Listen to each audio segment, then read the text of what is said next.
तो guys welcome back to the my channel. जैसे कि आप लोगों को पता हुआ कि हम लोग जो है एसिम्पटोस और कर्वेचर के बारे में पढ़ रहे थे, जिसमें कि हम लोग एसिम्पटोस को इंड कर चुके थे और हम लोग कर्वेचर के बारे में भी हम लोगों ने जो भी थ्योरी बनता है, जो भी फॉर्मूलाज बनते हैं, उसको हम लोग डिस्कस कर चुके थे। ठीक है। और आज की इस वीडियो में हम लोग बेसिकली जो बात करने वाले हैं वो हम लोग एसिम्पटोस को ख़त्म करने के बाद से हम लोग पास जो बचता है सेकेंड का टॉपिक वो है कर्वेचर। कर्वेचर का है हम लोग यहाँ पे कुछ न्यूमेरिकल यानी कि कुछ क्वेश्चन को हम लोग डिस्कस करेंगे। जैसे कि आपको स्क्रीन पे दिख रहा होगा कि आपको कुछ क्वेश्चन यहाँ पे लिखा हुआ है, तो उन क्वेश्चन को हम लोग डिस्कस करेंगे। तो चलिए आज का वीडियो हम लोग स्टार्ट करते हैं। और आज का वीडियो स्टार्ट करने से पहले मैं आपको रिक्वेस्ट करना चाहता हूँ कि प्लीज़ वीडियो को एंड तक आप जरूर देखिएगा, क्योंकि ये वीडियो बिल्कुल आपका एग्जाम के लाइक एकदम क्वेश्चन मैंने सेट किया है और क्वेश्चन पिकअप किया है। तो वीडियो को जरूर बिल्कुल आप अंत तक देखिएगा। और मैंने चैनल पे आप नए आए होंगे तो प्लीज़ यार सब्सक्राइब। यहाँ पे देख सकते हैं जो फर्स्ट नंबर का क्वेश्चन है हमारे पास, वो क्वेश्चन क्या कर रहा है कि find the radius of curvature. ठीक है, रेडियस ऑफ कर्वेचर फाइंड करने के लिए कह रहा है, जो कि आपका पास जो दिया हुआ है वो पैराबोला दिया है और उस पैराबोला का इक्वेशन भी हमारे पास दे रखा है वाई स्क्वायर माइनस का 4x इक्वल टू का 0 एट पॉइंट भी हमको दे रखा है, वो 4.4 पे हमसे पूछा जा रहा है। और यहाँ पे आप देख सकते हैं कि यहाँ पे 4 ऑप्शन भी आपको मिलेंगे। तो कौन से ऑप्शन होंगे आपको आता है तो आप कमेंट बॉक्स में बताइए मुझे कि आपका कौन सा आंसर होगा। अगर नहीं आता है तो वीडियो को चलने दीजिए और वीडियो को अंत तक जरूर देखिएगा। आपको सॉल्यूशन मैं आपको बताता हूं अभी। ठीक है, तो चलिए वीडियो को आगे बढ़ाते हुए देखते हैं हम लोग इसका सॉल्यूशन। तो सॉल्यूशन देखने के लिए सबसे पहले हम इसको आंसर शीट पे आ जाते हैं और ये रहा आपका आंसर शीट। ठीक है, आप यहाँ पे देख पा रहे होंगे कि जो आंसर सॉल्व किया गया है यहाँ पे मैं आपको दिखाना चाहूँगा। तो देखिए सबसे पहले मैं आपको बताना चाहूँगा क्या कि जैसे कि मैंने अभी आपको कल का वीडियो में मैंने आपको बताया था क्या कि जो रेडियस ऑफ कर्वेचर जो निकालने का फॉर्मूला बताया था वो यही वाला फॉर्मूला बताया था। बेसिकली आपको यहाँ पे जहाँ पे वाई डैश दिख रहा होगा वहाँ पे मैंने आपको डी वाई अपन का डी एक्स ही भी बताया था। ठीक है, तो बिल्कुल डरने वाली बात नहीं है। जो डी वाई अपन का जो डी एक्स होता है वही आपका वाई डैश भी हम लोग उसको बोलते हैं। ठीक है, तो बेसिकली जो मैंने आपको फॉर्मूला बताया था यही वाला फॉर्मूला बताया था। तो इस वाले फॉर्मूला में मुझे वाई डैश निकालना पड़ेगा और यहाँ पे अपन में वाई डबल डैश आपको बताया था, यानी कि डी टू वाई अपन का डी एक्स स्क्वायर मैंने बताया था। तो आपको उस चीज़ को निकालना पड़ेगा। तो जैसे कि अभी आपने देखा कि जो हमारे पास जो कर्व दे रखा था वो पैराबोला का कर्व दे रखा था और उसका इक्वेशन भी दे रखा था, जो कि दे रखा था वाई स्क्वायर का माइनस का 4x इक्वल टू का 0। तो आप यहाँ से सिंपली डी वाई अपन का डी एक्स यानी कि वाई डैश आप निकाल लीजिएगा। तो आपको जो वाई डैश का वैल्यू आ जाएगा वो 2 अपन का वाई आ जाएगा। ठीक है, यानी कि डी वाई अपन का डी एक्स निकाल लीजिएगा। सिंपल, ये तो आपको आता ही होगा क्योंकि इतना दिन से मैं बता रहा हूँ तो आपको आना ही चाहिए था। ठीक है, वैसे भी आप जा रहे हैं इंजीनियरिंग करने तो आपको आता ही होगा। ठीक है, नहीं आने की तो मैं गुंजाइश ही नहीं रखता हूँ। ठीक है, तो आई होप कि ये सब चीज़ें आपको समझ में आती होगी। ठीक है, अब देन उसके बाद से आपको क्या करना है कि डी टू वाई अपन का डी एक्स स्क्वायर भी आपको लगे हाथ ही निकाल लेना पड़ेगा, क्योंकि इसका भी यहाँ पे यूज होने वाला है। ठीक है, अब देखिए ये बात यहाँ पे आपको समझने वाली बात है कि ये किसी पॉइंट पे दे रखा था। तो अभी मैंने आपको बताया कि 4.4 के बारे में बात करते हैं, यानी कि इस पॉइंट पे हमको आपका रेडियस ऑफ कर्वेचर निकालना था। तो इस पॉइंट को भी आपको क्या करना पड़ेगा, रखना पड़ेगा। तो आप चाहें तो यहाँ पे 2 अपन का जो y का वैल्यू हो जाएगा वो क्या हो जाएगा 4 हो जाएगा। तो आप चाहें तो यहाँ से 2 को कैंसिल आउट करके यहाँ पे 2 लिख सकते हैं, 1 अपन का 2 लिख सकते हैं। ठीक है, यहाँ पे y का वैल्यू आपको रख लेना है। अगर नहीं भी रखना चाहते हैं तो मैं आपको एक चीज़ और बताना चाहूँगा।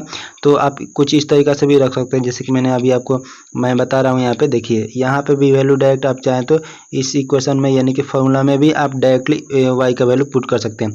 तो बेसिकली मैंने इसमें जो बताया है वो बेसिकली आपको डायरेक्ट वैल्यू ही पुट करके बताया है, यहाँ पे वैल्यू नहीं पुट करा है मैंने।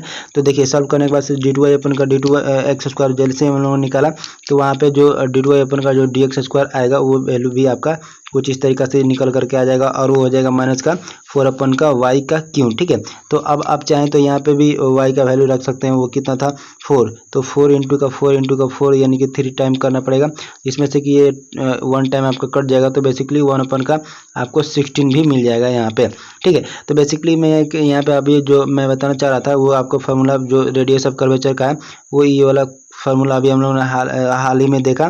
ठीक है, तो हमको क्या करना है यहाँ पे जो भी वैल्यू मैंने अभी निकाला उस वाले वैल्यू को यहाँ पे सिंपल आपको क्या करना है पुट कर लेना है। और y इक्वल टू का आपके पास जो दे रखा है वो 4 दे रखा है, यानी कि 4 पॉइंट पे हमसे पूछा जा रहा है।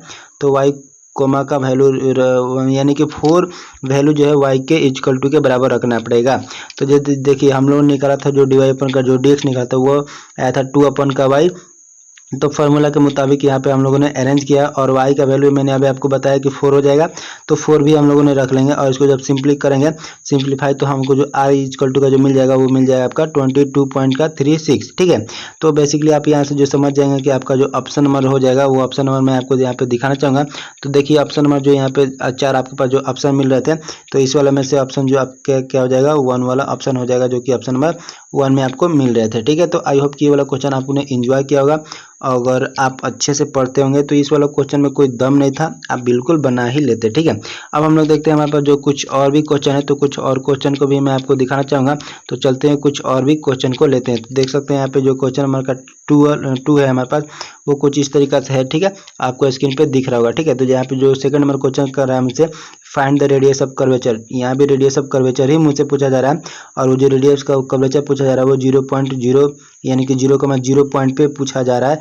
और जो हमारे पास जो कर्व का फंक्शन दे रखा है, ये वाला कर्व का फंक्शन दे रखा है जो कि y इक्वल टू का है x³ माइनस का 2x² प्लस का 7x दे रखा है। ठीक है, तो सबसे पहले मैं यहाँ पे क्या करने वाला रहूँगा, सबसे पहले गिवन जो हमारे पास है उसको मैंने यहाँ पे लिखा है और वो गिवन क्या है हमारे पास फंक्शन दे रखा है। ठीक है, तो अभी मैंने अभी फार्मूला में ही जस्ट अभी आपको बताया था कि हमको dy अपन का dx का नीड होता है, तो मैं dy अपन का dx निकालूंगा, जिसको y1 भी बोलिए या y डैश भी बोलिए, कोई दिक्कत वाली बात नहीं है, आप जो मर्जी वो बोल सकते हैं।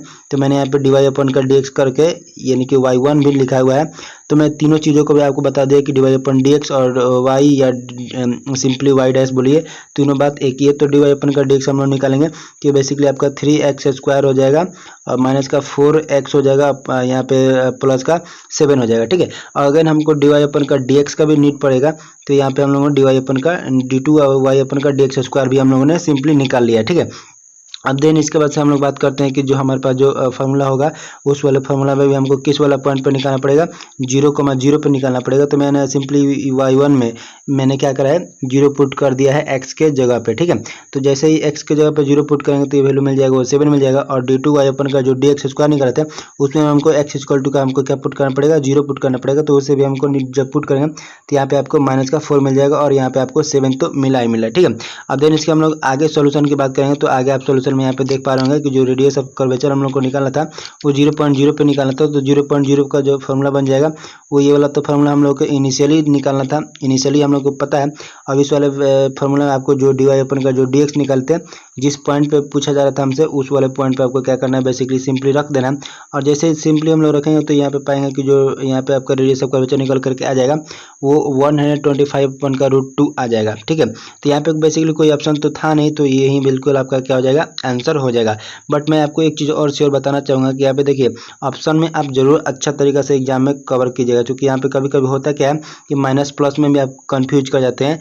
तो बेसिकली ये छोटा सा चीज़ है बट इसको गौर करके आपको रखना पड़ेगा, क्योंकि यहाँ पे माइनस में लगा हुआ है। ठीक है, तो यहाँ इस पॉइंट पे भी थोड़ा थोड़ा गौर करते रहिएगा। ठीक है, तो लेते हैं हम लोग नेक्स्ट क्वेश्चन। तो देखिए नेक्स्ट क्वेश्चन हमारे पास जो दे रखा है तो वो बेसिकली क्वेश्चन होगा हमारे पास जो नेक्स्ट क्वेश्चन वो बेसिकली आपका क्वेश्चन होगा किससे, सेंटर ऑफ कर्वेचर से, यानी कि सेंटर ऑफ कर्वेचर भी तो मैंने आपको बताया था ना।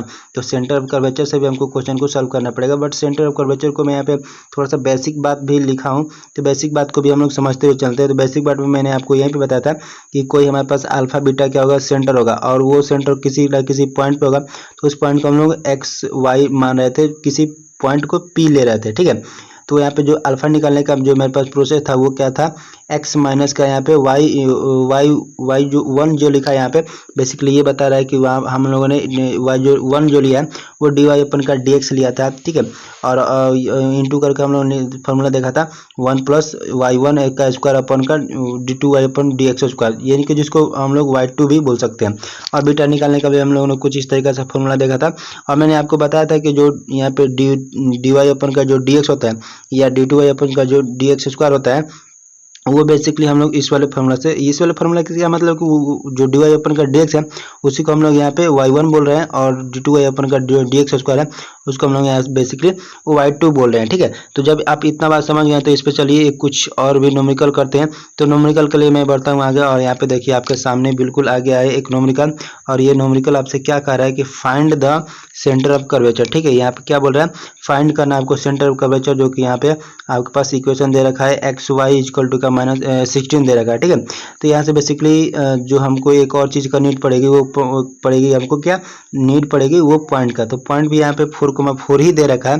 तो बेसिकली ये सारे इजी क्वेश्चन है और इस पे जो भी क्वेश्चन आते हैं रेडियस ऑफ कर्वेचर निकालने के या सेंटर ऑफ कर्वेचर वो बेसिकली इजी ही आते हैं, बट इसमें फॉर्मूला आपको कंफर्म पता होना चाहिए था और फॉर्मूला में जो वैल्यू पूछा जा रहा है उस वैल्यू को आपको निकालने आना चाहिए था। बस इतना ही है और कुछ तो ज़्यादा मेरे ख्याल से नहीं है। तो देखिए बेसिकली हम लोग क्या करेंगे, यहाँ पे y निकाल लेते हैं।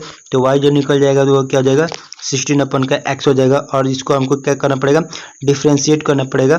तो मैंने यहाँ पे डिफ्रेंशिएट किया तो y1 इक्वल टू निकल के आ जाएगा माइनस का 16 अपन का x स्क्वायर हो जाएगा। ठीक है, क्योंकि ऐसा मैं क्यों कर रहा हूँ, क्योंकि y को हमको डिफ्रेंशिएट करना है तो y को डिफ्रेंशिएट ही मैं यहाँ पे कर रहा हूँ। या वैसे भी यदि आपको समझ में नहीं आ रहा है तो आप सिंपली क्या कीजिए कि ये आपका 16 वैसे ही रहने दीजिए और अपॉन में जो x है उसको ऊपर में लेकर के आ जाइएगा तो ये आपका इन्वर्स में 1 लग जाएगा। ठीक है, और यदि इसको सिंपली आप डिफ्रेंशिएट कीजिएगा तो ये बेसिकली आपको बन जाएगा ये 16 तो कॉमन ही रहेगा क्योंकि ये कांस्टेंट है और जैसे कि पावर में माइनस जो 1 है आपका इधर चला आएगा और ये x जो है उसमें से पावर एक आपका क्या होता है कम हो जाता है। तो पहले से आपके पास क्या था माइनस तो था ही और एक क्या होता है एक कम हो जाता है। तो जैसे ये कम करेंगे तो ये बेसिकली 1 हो जाएगा यानी कि घटाएंगे ही तो ये बेसिकली दोनों जब जुटेगा तो ये माइनस का 2 हो जाएगा और माइनस का 2 को ही मैंने अपॉन में लिख दिया है यानी कि माइनस का 16 रहेगा। तो यानी कि यहाँ से आप देख सकते हैं जो y1 निकल करके आ जाएगा वो बेसिकली आपका माइनस का 16 अपन का x स्क्वायर निकल करके आ जाएगा और वो हमें किस पॉइंट पे निकालना है ये भी आपको ध्यान रखते हुए चलना। तो ये 8.4,4 पे निकालना है तो 4,4 का यानी कि x इक्वल टू जो है 4 रखेंगे तो बेसिकली माइनस का 1 निकल करके आ जाएगा। ठीक है, अब हम लोग देखेंगे कुछ आगे का भी सॉल्यूशन कि इसमें आगे हम लोग को क्या करना पड़ेगा। तो इसके लिए हम लोग अपने नेक्स्ट पेज पे मूव करते हैं। तो अगेन हमको क्या करना पड़ेगा, यहाँ पे डेरिवेटिव निकालना पड़ेगा यानी कि d2y अपन का dt x स्क्वायर निकालना पड़ेगा। ठीक है, तो बेसिकली हमको अगेन क्या करना पड़ेगा, यहाँ पे अगेन हमको क्या करना पड़ेगा डेरिवेटिव निकालना पड़ेगा जो कि हमारे पास जो फंक्शन था उसका अगेन हमको d2y अपन का dx स्क्वायर निकालना पड़ेगा। ठीक है, तो उसके लिए हमको यदि d2y अपन का जो dx स्क्वायर निकालेंगे तो बेसिकली आपका निकल करके आ जाएगा वो क्या हो जाएगा 32 अपन का x क्यूब हो जाएगा। ठीक है, अब यहाँ पे माइनस नहीं आएगा क्योंकि पहले से एक माइनस था ही और माइनस में भी आएगा तो ये माइनस माइनस क्या हो जाएगा दोनों आपका मिल करके प्लस हो जाएगा। तो बेसिकली यहाँ पे हम लोग d2y अपन का dx स्क्वायर निकाले हैं। ठीक है, और d2y अपन का जैसे x स्क्वायर निकाले थे और जैसे ही हम लोग d2y अपन का dx स्क्वायर निकालेंगे तो ये वैल्यू आपको प्राप्त हो जाएगा। ठीक है, और देन इसके बाद से हमको किस पॉइंट पे निकालना था इस पॉइंट का भी हम लोग कंसीडर करना पड़ेगा। तो अगेन हमको 4.4 पॉइंट पे निकालना था तो अगेन हमको 0.4 यहाँ पे रखना पड़ेगा x का वैल्यू। तो जैसे x का वैल्यू 4 रखेंगे तो आपको मिल जाएगा 1 अपन का 2 मिल जाएगा। और बेसिकली हम लोग जो हम लोगों ने देखे थे आपका क्या रेडियस ऑफ कर्वेचर निकालने के लिए सेंटर पे जो हम लोगों ने फार्मूला देखा था वो यही वाला फार्मूला देखा था जो कि आपको मैंने अभी स्टार्टिंग में बताया था। ठीक है, तो उस वाले फार्मूला में मैंने क्या करा था बेसिकली आपको जो जो वैल्यू आएंगे उस वाले वैल्यू को आपको क्या करना है पुट कर लेना। तो जैसे हम लोग वैल्यू पुट करेंगे तो यहाँ पे x तो एज इट इज रहेगा क्योंकि x का तो कोई वैल्यू हम लोगों ने निकाला नहीं है और x का वैल्यू यहाँ पे निकालना भी नहीं है आपको। x का जो वैल्यू है वो एज इट इज रहेगा, ऐसा तो फार्मूला में ही है। तो हम लोग ऐसा नहीं करेंगे कि यहाँ पे जो x का जो वैल्यू दे रखा है यानी कि x इक्वल टू हम लोग 4 ऐसा कुछ नहीं रखने वाले रहेंगे। तो बेसिकली हम लोग यहाँ पे जो करने वाले रहेंगे यहाँ पे y1 का जो वैल्यू हम लोगों ने निकाला उसको पुट करेंगे और y2 का जो वैल्यू निकाला उसको पुट करेंगे। तो यहाँ पे जो वैल्यू निकल करके आ जाएगा वो आपका अल्फा का वैल्यू 8 निकल करके आ जाएगा। ठीक है, अब देन उसके बाद से क्या करना है आपको बीटा का वैल्यू निकालना। तो बीटा का भी हम लोगों ने क्या देखा था फार्मूला देखा था। तो बीटा का भी वैल्यू निकालेंगे तो यहाँ पे बेसिकली आपको 8 ही मिल जाएगा संयोग बस चूंकि यहाँ पे दोनों जो वैल्यू है वो सेम आ गया है। ठीक है, अब जैसे ये वैल्यू आपको सेम आ जाएगा तो अब आपको क्या करना है कि यहाँ पे आप लिख सकते हैं कि therefore the centre of curvature जो होगा वो बेसिकली क्या हो जाएगा 8,8 हो जाएगा जो कि आपका बिल्कुल आंसर हो जाएगा। ठीक है, तो बेसिकली हम लोगों ने यहाँ पे जो भी क्वेश्चन देखे ये क्वेश्चन उम्मीद करता हूँ कि आप लोगों को पसंद आ रहा होगा। ठीक है, अगर पसंद आ रहा होगा तो यार प्लीज़ मैं मेहनत जरूर कर रहा हूँ। ये वीडियो में करीबन मैं 11 बजे यानी 11:30 रात हो रहा है। ठीक है, मैं इतना 11:30 बजे रात को शूट कर रहा हूँ आपके लिए मैं इतना मेहनत जो कर रहा हूँ मैं बिल्कुल कसम से कर रहा हूँ कि मेहनत बहुत ज़्यादा लगता है वीडियो को बनाने में। तो यार जितना हो सके सब्सक्राइब और शेयर तो ज़रूर करना यार। ठीक है, तो आज के लिए मैं इतना ही रख रहा हूँ। ठीक है, तो आज के लिए मैं इतना ही रख रहा हूँ और मिलेंगे हम लोग नेक्स्ट वीडियो में।